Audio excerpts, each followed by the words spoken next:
प्राचीन काल में एक ब्राह्मण रहा करता था जिसका नाम देवदत्त था। देवदत्त अत्यधिक बुद्धिमान और शिक्षित व्यक्ति था, लेकिन उसे एक आदत थी जो उसके जीवन को कठिन बना देती थी।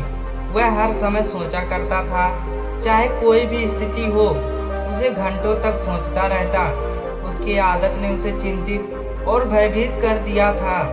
एक दिन गांव में एक बोधिसत्व नामक बुद्धिमान व्यक्ति आया। उसका प्रचार दूर दूर तक फैली हुई थी कि वह लोगों की समस्याओं का समाधान देने में सक्षम था। गांव के लोग उसके पास जाकर अपने समस्या का हल पाते थे।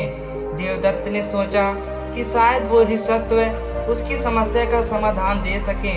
वह बोधिसत्व के पास गया और अपनी समस्या बताई। मैं हर समय सोचता रहता हूँ, छोटी छोटी बातों पर भी मेरे विचार नहीं रुकते, जिससे मैं अत्यधिक तनाव में रहता हूँ और कोई भी निर्णय नहीं ले पाता हूँ।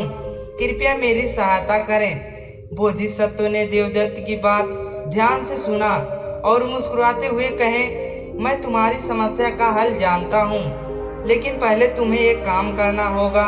देवदत्त ने सहमति व्यक्त की और बोधिसत्व की बातों का अनुसरण करने के लिए सहमत हो गया।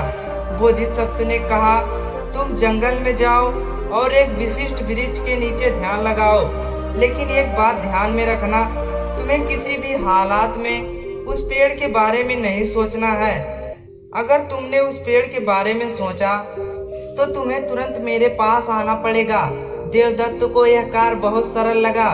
वह जंगल में गया और विशिष्ट वृक्ष के नीचे बैठकर ध्यान लगाने लगा, लेकिन जितना उसने पेड़ के बारे में ना सोचने का प्रयास किया, उतना ही उसका मन पेड़ की ओर खींचता गया।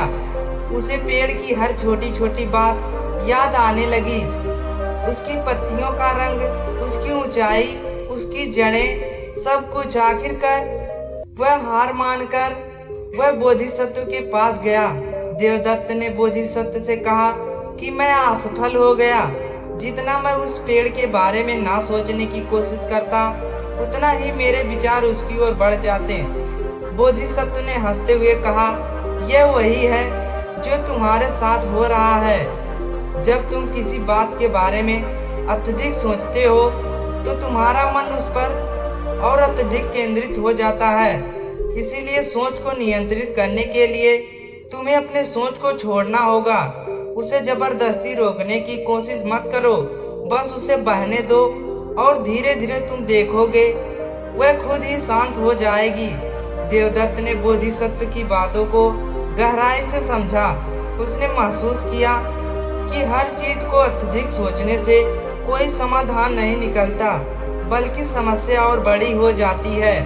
उसने अपने मन को शांत करने का प्रयास किया और धीरे धीरे वह संतुलित और शांति जीवन जीने लगा।